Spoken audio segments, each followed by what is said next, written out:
Hello everyone, welcome back to the channel. If you need to remove the SIM card from a T-Mobile 5G gateway, it's important to do so carefully to avoid damaging either the SIM card or the gateway itself.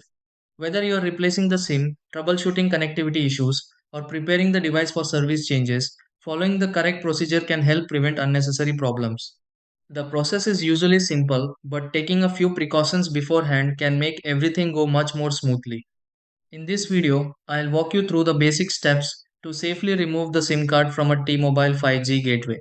Try these. Step 1. Turn off the T-Mobile 5G gateway completely. Step 2.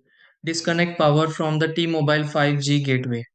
Step 3. Locate the SIM card slot on the T-Mobile 5G gateway. Step 4. Access the SIM tray of the T-Mobile 5G gateway. Step 5. Carefully remove the SIM from the T-Mobile 5G gateway.